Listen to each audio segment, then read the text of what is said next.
We used to say at the earlier stage of agile, I guess, we would talk about the building great software.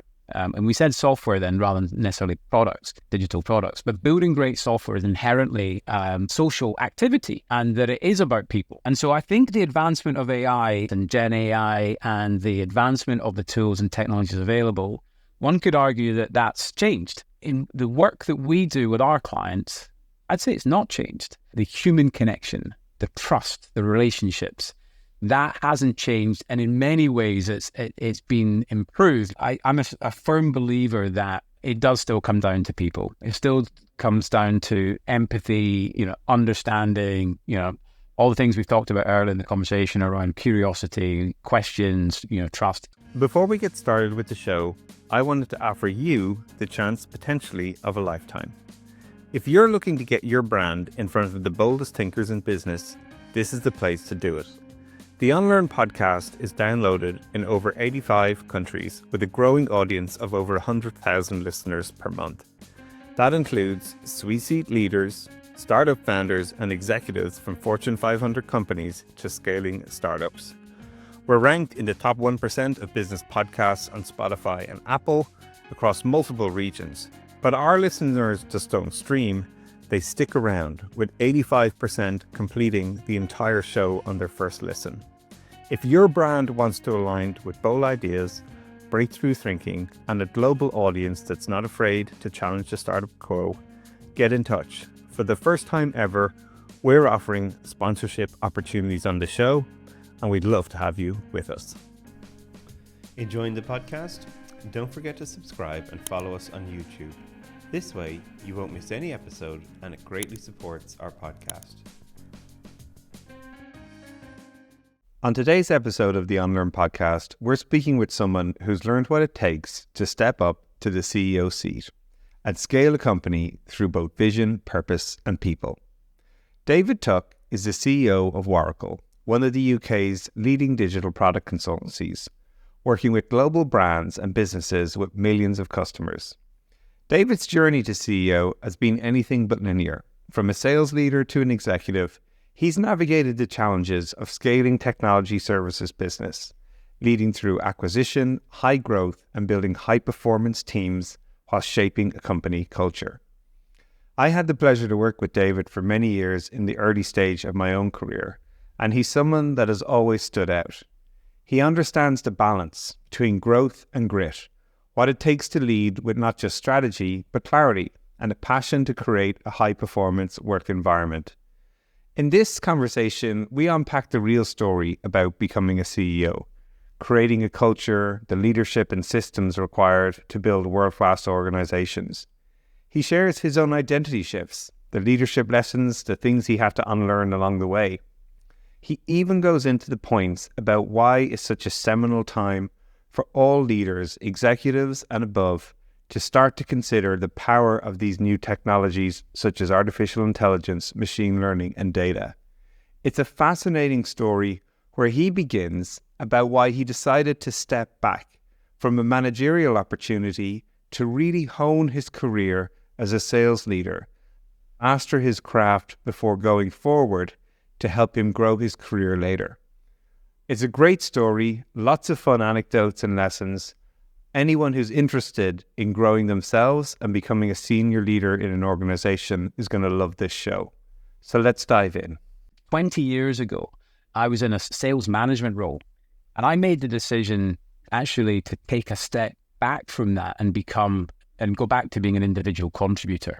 So this is like 2006, I think it was. And the reason I made that decision was, from a career progression, it looked like I was going backwards because I was no longer managing a team. But from a craft and a focusing on my own skills, it was about going further forward.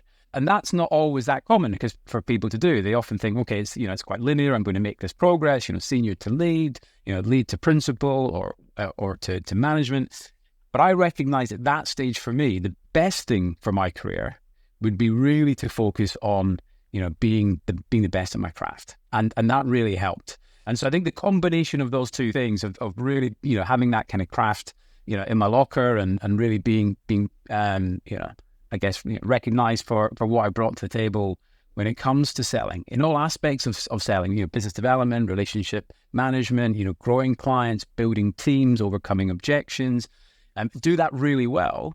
And then doing that in a far more service, much more collaborative type of culture where you and I worked with each other all those years ago. Yeah, look, this is it's fascinating to hear you talk about this, actually. I really like this idea of honing your craft, right? Like most people, certainly the narrative that they would see when they go into work is that you magically have to become a manager really quickly, or certainly a lot of young people as they come in, that's their aspiration to manage people because that's some prestige to it. But this idea of honing your craft, I think, is like even more important maybe today than ever, is like truly being an expert or developing an expertise in something. So what were some of the triggers that helped you recognize that? What were the things that made you go, if I'm going to be even better at this, I'm going to focus on, if you will, more niche skills in an expertise and really hone them? And then how did you make sure that you had those opportunities when you sort of, if you will, took that step? Which again, as you say, some people might perceive that as, you're not going down the manager path, what's wrong? So tell us like what helped you recognize that and how you made sure you had those opportunities. Well, the first thing for me is that I think a lot of people underestimate that sales is a craft in the same way that design, software engineering, product is a craft. And the kind of old, stereotype that, that salespeople might wing it, and it's really just about having chemistry with people or being able to, tell a good story. But really there's a huge amount of craft to it. And so I've been fortunate to work in organizations that have invested in that and had lots of, back in the day, lots of, more formalized training and development. And some of the most valuable things are peer learning. Where you're doing those role plays and you're watching yourself back amongst the peers that you're working with and really looking at how you can tighten every aspect, the marginal gains, the things that, you might not actually be aware of that have been kind of, biases or, things that you've, really just built into what you do. And that moment to reflect with your peers, with a group, to look at how you can improve. So that's one thing. It's like, and maybe that's not as common now. In kind of fast tracking and I'm sure we'll talk in later on around the use of AI both within product development and technology services, but also within sales. But the idea that you can fast track some of this, and you can, but there's a huge amount in terms of repetition, in terms of learning, and that natural curiosity to want to look at what else, different ways of doing something. There was I shared it with a colleague just this week. There was the top 75 sales books, published or shared. And, of that list, I think I'd read 6 or 7. So, not many in terms of the overall group, but still, a reasonable spread from different aspects of that. And that idea that there's always, a different perspective and there's always a way in which you can look at your craft.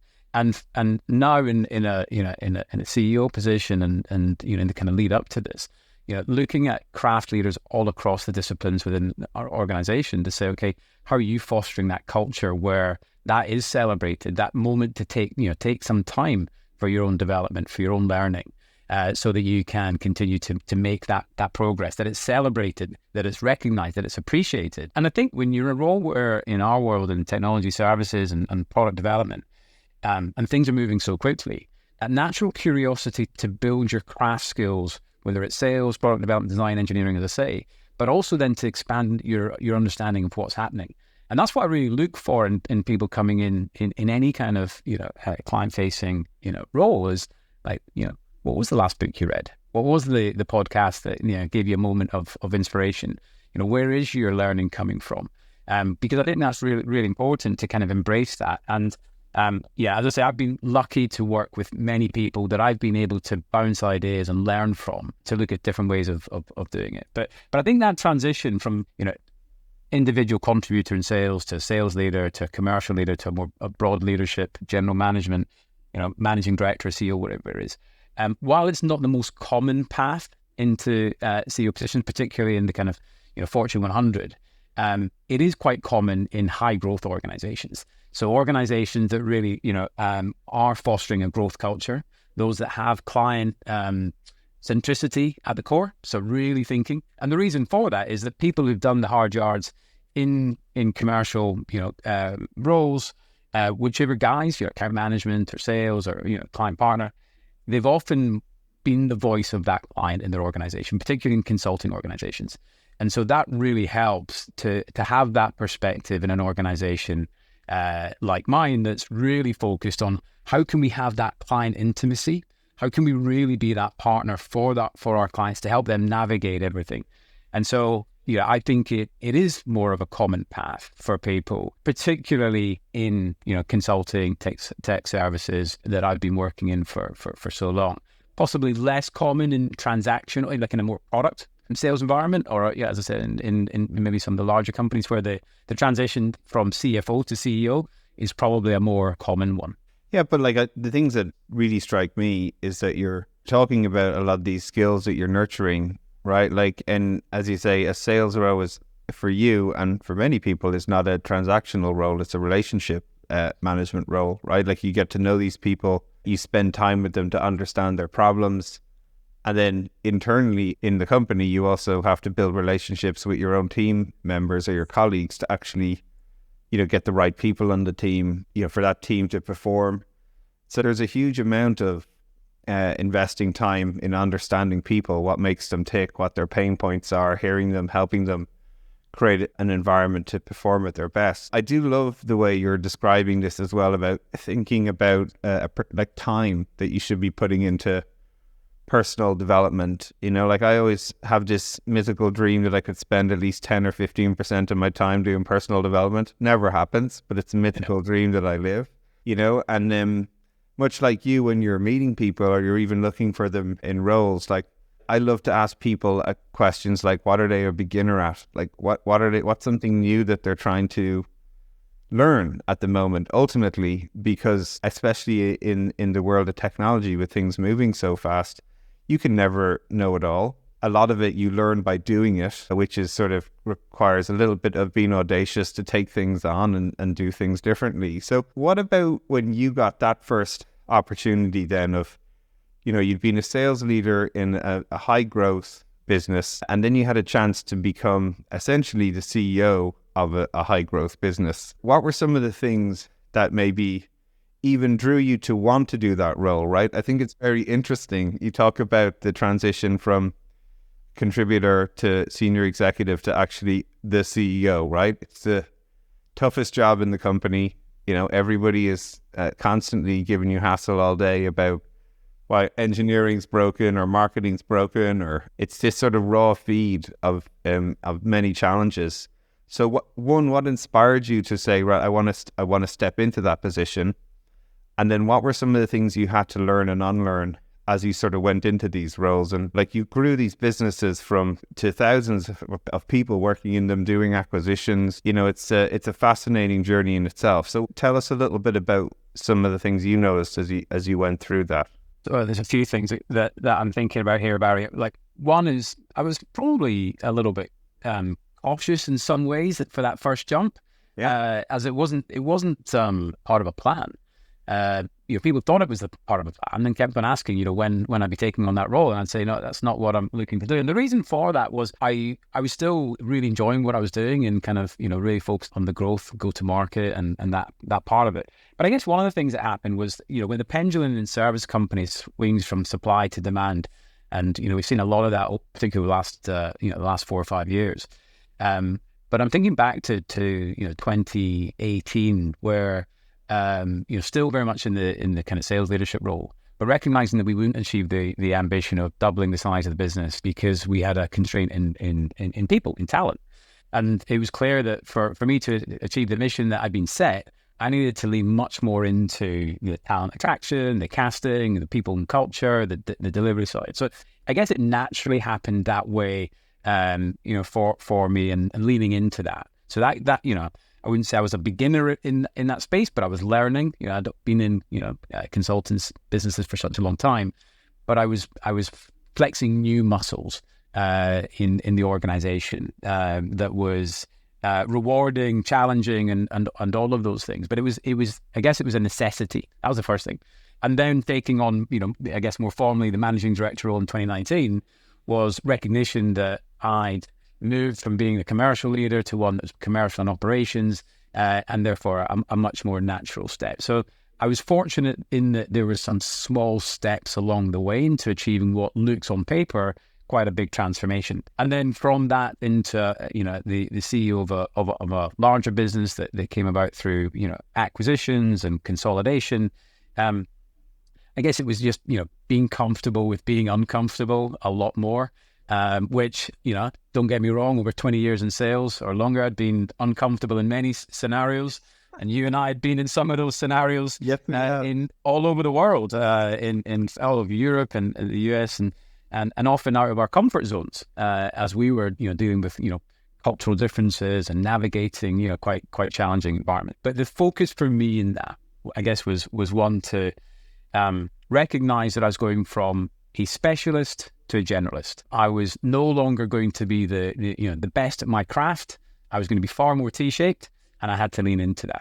So there was a conscious decision in my mind on at that moment to step away from what had been my natural home for 25 years, and really have that move away from all things sales, marketing, account management, partnerships, and focus everywhere else, and really go deep and use what I'd done back in the day, which was learning all about technology and spending time with engineers and architects and embracing that and learning that and being curious and doing that everywhere else. So I spent my time in operations and finance and people and culture with our delivery teams.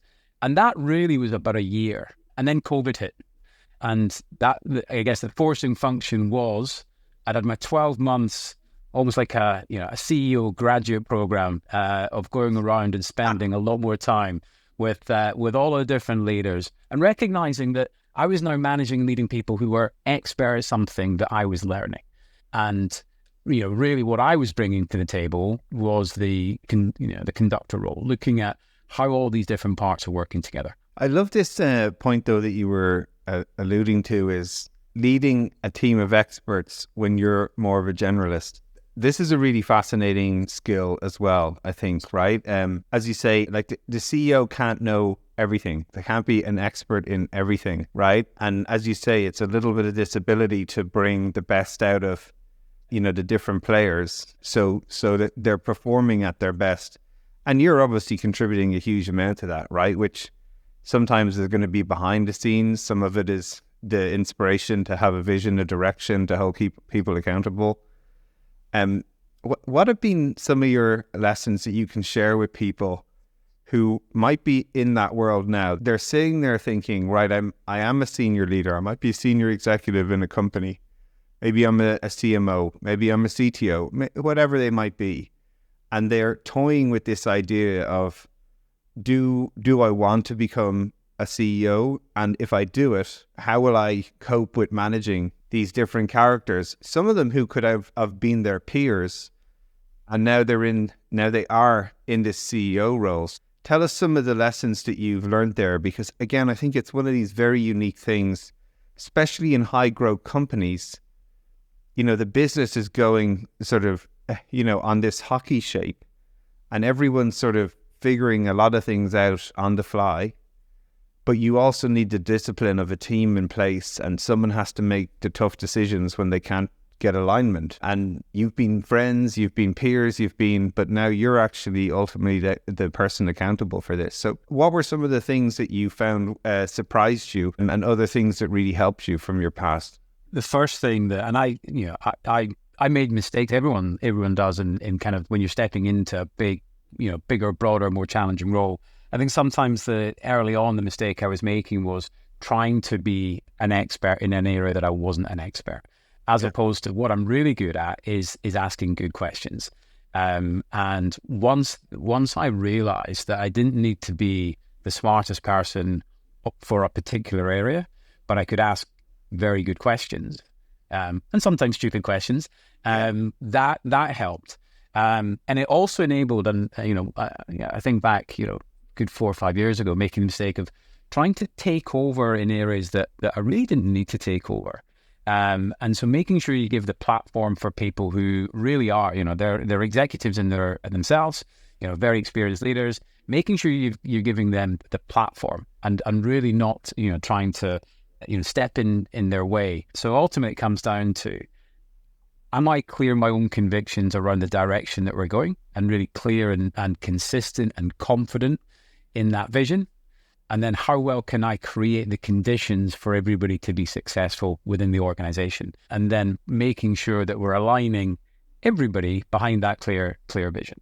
And so once that became the kind of, the mantra and the way in which I was operating, and it's like, okay, 3 C's, consistency, confidence, and, clarity that's needed. And that repetition of where we're going and why. Then it was clear, okay, that's what I'm bringing to the table. I'm no longer expected to be the expert, but bringing it back to, and again, this is a core craft skill from the kind of sales toolbox of asking good open questions. And that really comes to the forefront when you're kind of navigating a whole lot of, organizational challenges, and making sure we have that space and that room for debate, questioning, and then, we're going to make a decision and, hold people to account and make sure we're all clear that's the direction that we're taking. And so, making mistakes along the way is pretty common in that space. But once I recognized that was what was needed, that in my role, I'm, partly a coach, a supporter, sometimes a referee. I think increasingly in a CEO role, and I'm not just saying this because of the name of your podcast, Barry, but CEOs need to be the chief Unlearn officer. Yeah. And I think that's really important that across the organization, we're helping to spot where we need to, let go of something that we've done in the past and help people and teams to see something different. But it's a mix of all of those different, there isn't one way in which you can lead or one way in which you can, operate. It really is a mix of all of those different dynamics. Yeah, and it's great to hear you say, and me hear, is that the thing you realized is, using the strengths that you have and enhancing them is actually what makes you a great leader, right? I think when, I see myself do it when I'm trying to lead teams. I've worked with other CEOs, as you described, where they feel like they have to weigh in on topics that might not be their expertise. And as you say, it can hurt their perception. But this power of questions, it's funny, one of the things you taught me when we were working together was this triangle for when you're doing meetings with people. Yeah. About how to start with, great sets of questions to get them talking about what their problems were, what was unique about their position. I still use it to this day, actually. And even when we're sitting down, when I'm working with other team members, I show them this method that you showed me, which is a great way as well when you're working with teams, is if people don't have clarity of thought and you ask these simple questions, they'll start to hear themselves sort of struggle to get out the coherent, if you will, way that they're trying to solve it. And at that point, you sort of don't have to do anything, right? The light goes on for the individual where they're like, actually, this doesn't sound coherent to me, and I need to go back and work on it. And that's such a powerful aspect too about, helping people sense make and speak out what they actually think is going to happen. And that doesn't require any expertise other than, as you say, asking good questions, which again is super powerful for people, And I also think what's great about it was I didn't really have to learn anything other than 5 or 6 questions to say, what's the problem you're facing? Why is it difficult? Yes, there sounds like there's a lot of reasons things are going wrong. What's the most important one? Why, what's unique about that that's different from any other problem you're facing? These questions that you were showing me really helped people sort of get actually then to the point of some of the things, rather than just sort of blurting out constant problems too as well. But actually, well, what's the point of leverage that if we start with something first and start to fix that, we'll get momentum. Again, all of these things super powerful. And I didn't even really have to think. I just had to know the 6-7 questions to ask them, and they'd sort of out for themselves, And That's quite an art in its own right, I would think. It is, and I can picture that the probing pyramid you're talking about is brilliant, and having that framework and discipline. I think one of the things when people become experts in something is that there's a tendency, a desire to share their expertise, and to offer an opinion, and often that's helpful, but it's not always the right thing to do. And the approach that you're describing, which you go from big, broad, open questions and start to narrow it down to get to what might be the real nut of an issue, is a skill, in asking those questions, and a discipline rather than jumping to the answer, which is really important. An old adage that I used to say in my sales career was, telling is not selling, because when you're in tell mode and you're not listening. And so I think the questioning, and importantly, not just asking the questions because they've worked in the past, but genuinely because you are interested in the answer and you're interested in understanding more. So going back to that kind of curiosity. And then another part of that, which is important when you're in those kind of consultative collaboration, whichever the setting is, whether it's a kind of sales or in an exec meeting, or you're brainstorming to try and find an answer in something, is be comfortable with an uncomfortable pause. Asking questions that pose real kind of thought and consideration. And I think that's getting harder now in the way in which people are becoming more unusual, I should say, not necessarily harder, is that everything is instant. We're able to ask ChatGPT or Gemini or any AI tool and get answers in a way that we didn't necessarily before, or certainly get a perspective on something, as opposed to what I'm describing, which is the art of exploration, the discussion, the debate, to find different angles, to get that diversity of thought, that discussion. And I think it's really important, both the questions that you ask, the listening, and the power of the pause, which some people find very uncomfortable and maybe not something we want on a podcast, but it's an important part of managing a team dynamic to make sure everybody's voice is heard. And in leading a cross-functional team of different leaders, as opposed to a sales team, it's not a team of necessarily all of extroverts, and people think and process and debate in different ways. And it's really important, particularly now when leading teams that are hybrid and working in lots of different locations, that you look for visual cues to determine whether we need to spend more time on something, to ensure that we're getting more input from different perspectives, rather than a tendency that I may have had in the past, which would be to just get to the answer, to jump and fast track something. And so that's something I've definitely honed over the last few years. COVID was an accelerant to that, with increase of hybrid working, working with different cultures, different nationalities, different types of leaders as well.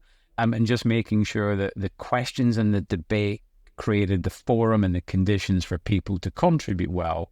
And I think that's helped us, in the teams that I've led over the years, be able to be more effective. And, I think it'd be hard to create a high-performing team if not everybody's voice is being heard for those reasons. So, again, that's something that I kind of look for and constantly check myself to say, okay, am I creating the environment where people can do that, where people can contribute and so on? And I think, whether it's a product development team or an executive team, the contribution, the debate, the discussion, back in the day when you and I worked together, it was mostly in person, whiteboards, around a table, and that was easier because the visual cues and the body language and everything was there. It was there for everyone to see. Now we're operating in a far more distributed way.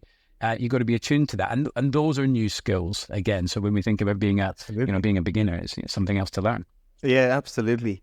All right. So, but there's another point you said there that really just got my mind turning over. I'm a huge believer in the power of the pause, or this processing moment.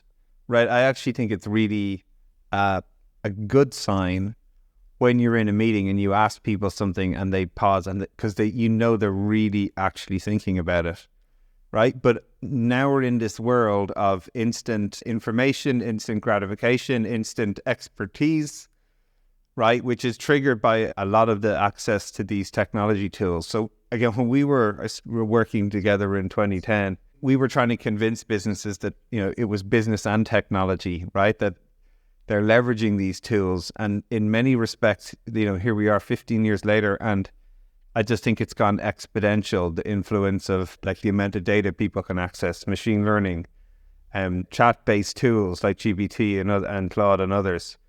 So what is your insight now as someone who's leading a technology business that is helping other companies understand technology to be better, to be more performant? What are some of the things you're noticing? Because for me, I've never been more excited about technology than I am at the moment. Like, I just think these tools are just amazing from an individual perspective, a team and a company perspective. So tell us a little bit about some of the insights you're learning at Waracle and with the team as it's starting to really adopt these and grow.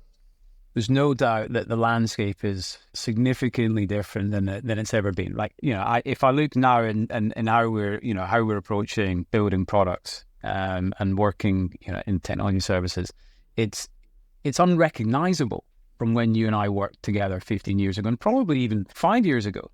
Yeah. But one thing is recognizable is that, we used to say, because it was, at the earlier stage of agile, I guess, we would talk about the building great software. And we said software then rather than necessarily products, digital products, but building great software is inherently, a social activity, and that it is about people. And with the rise of artificial intelligence and Gen AI and the advancement of the tools and technologies available, one could argue that that's changed. But in the work that we do with our clients, I'd say it's not changed. We recently spoke to a whole host of ex-clients and current clients to say, to provide feedback. It was part of getting onto a UK government framework. And every single person that we asked, one was happy to respond, and every single person talked about the people, the trust, the connections.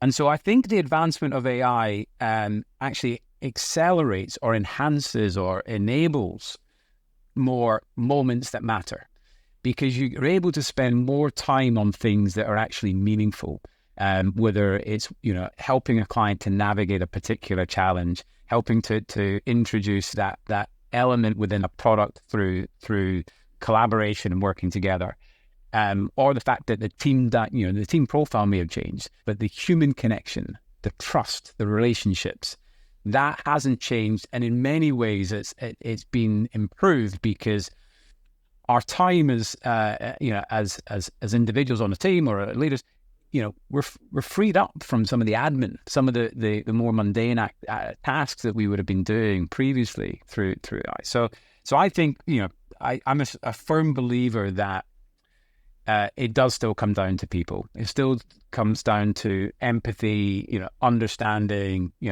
all the things we've talked about earlier in the conversation around curiosity, questions, trust. And I think that's one of the reasons why, if I look back over the last 10, 15 years, there's a number of individuals that I've worked with as clients and in a partner relationship, who've spanned multiple companies. So they've moved companies multiple times. I've been in different companies, but it's that relationship. Now, if what we could do is just essentially replace us with robots and with AI, then that wouldn't happen. We wouldn't have that scenario where those relationships really matter. But I think it still matters. But it's no doubt that it's changed. I think there's been an accelerant over the last 5 years through artificial intelligence, through cloud, through security, the rise of remote working and hybrid working and distributed teams. All of these things have changed how we need to think about working as a great partner to our clients. And I think generally across the industry, and by industry I'm talking about technology services or digital transformation consultancies, I think the rapid expansion and growth that occurred post-pandemic and huge growth achieved by many companies, I think in many cases that has introduced probably a move towards more mediocrity. And that's partly down to scale and not being specialist, And that's also just down to the way in which business have grown really fast. And then when that contraction happened, and there was, we've seen, layoffs across the industry over the last few years, it's had an impact to culture within those organizations. And we've seen a lot of, leadership changes in many of those organizations. But I guess for us, when we think about it in a business of 200 people, we're very focused, we're very specialist in what we do. We build great digital products for enterprise organizations. And we focus on doing that really well. And that's really important, because then we've got the two things I've just talked about. We've got the human connection, we've got that trust, that strong relationship with, clients and organizations that we've worked with, for 4, 5, 7, 10 years, many cases. So that trust and that human connection. And we're focused on what we do so that we do that really well. And everything that we talked about earlier around that, the craft and the excellence around that, is at the core of what we're doing. So there's huge changes, macroeconomic changes, technological changes, cultural changes. You need to embrace that and kind of, lean into it. And the way in which we will serve clients will change. We'll be able to do more with fewer people. But the value of what we do will be enhanced through the human connection. It will be enhanced through understanding and using AI in a way that works really well for us and for our clients. And so a few months ago, we appointed our first chief AI officer, someone who's been working in AI for many years, probably before people were talking about AI in the same way that they are right now. So, spanning 5, 7 years plus. And I was very clear that in introducing this role into Waracle for the first time, that this person would report directly into me, not into CTO or not into the CEO that we haven't, seen in some organizations. And in many ways, a chief AI officer in a services company needs to be the champion for unlearning as well. Yeah. Because what we're looking at is how we use AI to improve all aspects of our organization, finance, HR, sales, the core of how we build great digital products for our clients. How do we help our clients navigate that? So the role spans the whole organization, and we work really closely together. And the first thing that we decided together that was important was an AI literacy program. Now I was his guinea pig, and I went through the test. And Barry, I'm quite a competitive person, so the first thing I wanted to do was, what was my score? My daughter's going through or just finished her exams. She's come back and tell me, how she did. And the first thing I wanted to know was, did I pass? Was it an A or B? But I'm not sharing with you now what I got. But the reason for investing in that is, I think, unlike any other technological change that we've experienced in our careers, and you and I were at the kind of early days of agile, and then riding the wave of cloud, of mobile, social. Unlike any of those other transformations, I think AI in particular needs CEOs and leadership teams to understand its application and understand more of how the technology actually works. And it's probably a concern for organizations where that's not happening, because big assumptions will be made around how it can transform, disrupt, evolve. And so we're really taking the time, not only within our own organization, but of course with all of our clients, to roll out that AI literacy program to really help level up and help people to navigate what is the biggest change that we've seen in our careers. Yeah, and look, so many of the points you just shared resonate massively. One, I'm a big believer too that while technologies are amazing and they'll make things cheaper, faster, sooner, the relationships have never mattered more, right? Like I think people who continue to build and nurture and manage their networks, their relationships, like that is something that cannot be automated. I've seen it across the board, whether it's building companies, attracting talent, fundraising for startups. Like, it all comes down to the relationships you've built. And sure, tools can make you reach more people, do a greater volume and so forth, but the relationships always win. But this other point, though, again, that you've mentioned about how people are sort of going into this, like I love that you started this role with your chief AI officer and were like the first person to go through that experience in terms of transforming yourself to help transform the company. You know, like I see this in our own Nobody Studios. Like our CEO started 2 AI companies 10 years ago, and he's able to sit there and go, I still need to learn what these new technologies do and how they're going to impact how we work. And for us as well, we've automated everything from a company creation point of view, legal documents, setting up data rooms, how we do hiring, how we do marketing, like all of these things it's an automation with humans helping, you know, sort of guide the way that we want to go. And I've never been more excited because, as you say, like the routine, you know, filling out Jira tickets doesn't have to be done anymore. You can really do the work, and then the machines will populate the Jira ticket with what was being done. So you're getting a lot of this, like, for me, it feels anyway, like I'm doing more creative work than I've ever done because a lot of the routine and important and disciplined work, like filling out Jira tickets, is being done automatically now. And that's really powerful, I think, to get people in a really creative space to do great work. And so it's great to see that you're sort of leading that charge both internally within Waracle, but also helping your clients understand this, because I also surveyed 5,000 execs recently, and literally I think only 3% said that they felt that they were an expert, which was expected.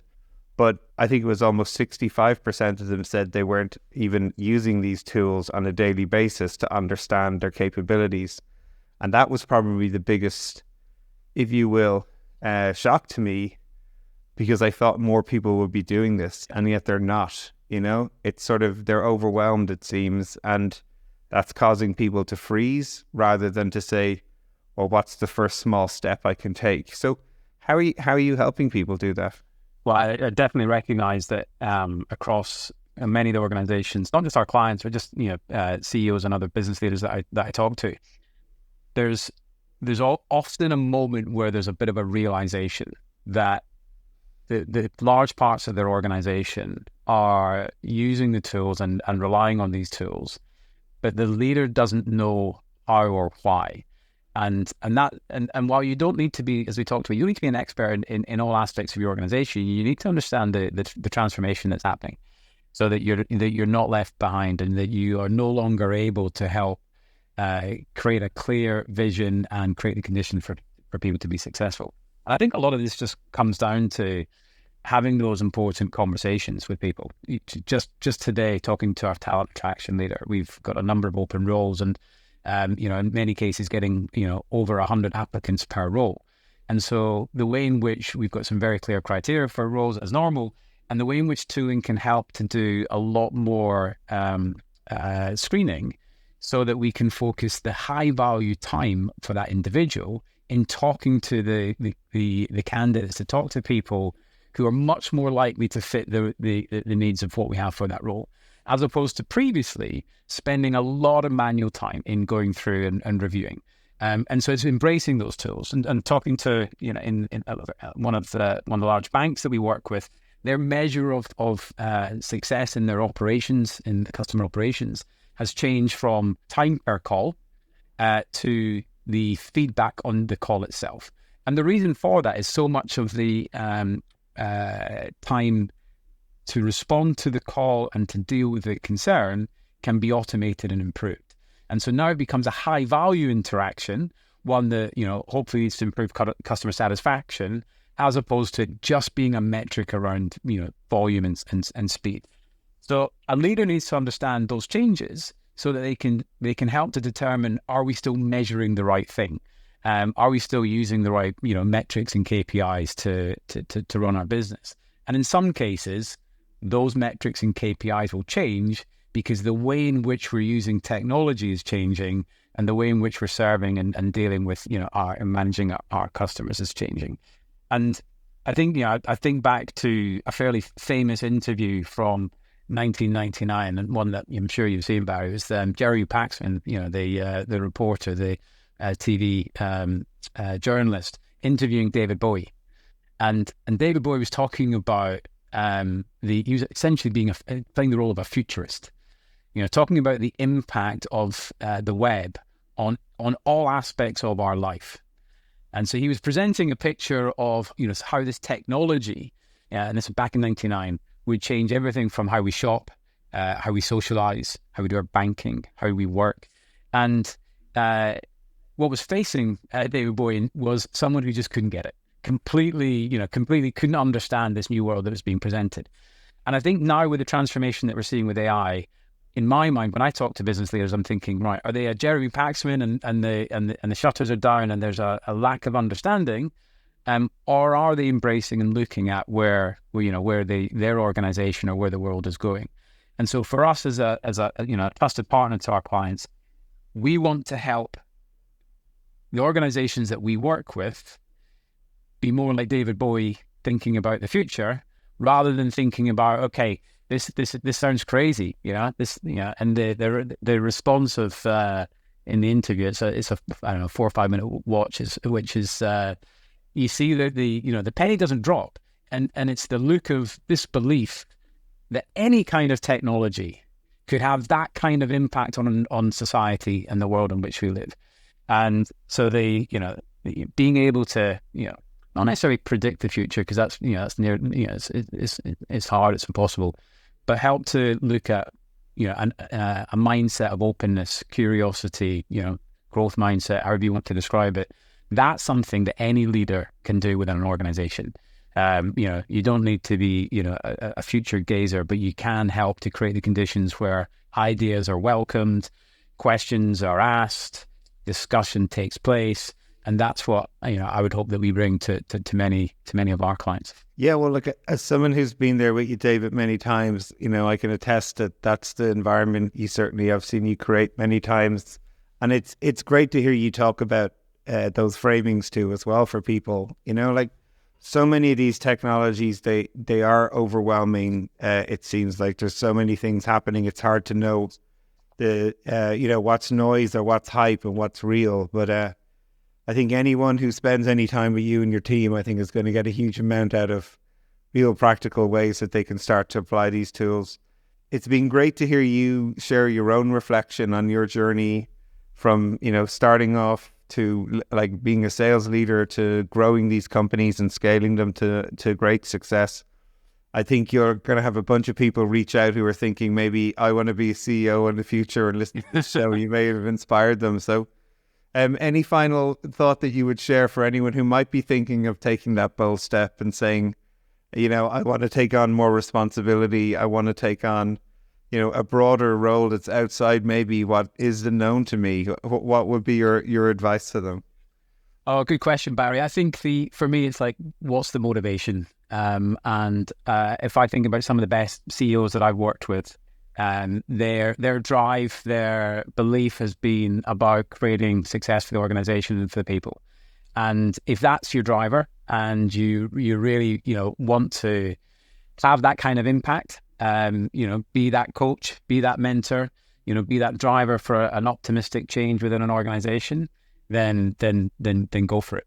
If your focus is on status and the fancy title and things that might be perceived that come with that, maybe it's not right for you. I think so. Well, thank you for sharing it. I'm sure loads of the people, I certainly had the pleasure of working with you, many more I see continue to work with you in all these stages in your careers and the companies you've worked for. And I think that's a testament for the leadership you've got. Thanks very much for being on the show. I'm looking forward to us doing some events in the UK later this year. So we'll be back together, solving some problems, having some fun, and hopefully helping some people along the way. So thanks again, David, for joining us. Thanks, Barry. Looking forward to seeing you in the UK soon. Thanks so much for listening. If you found this episode useful, make sure you subscribe on Apple Podcasts, Spotify, or your favorite podcast app. Please consider leaving a rating or a review, as it helps others find our podcast. For more episode and details about the show, visit barryoreilly.com, and we'll see you on the next episode.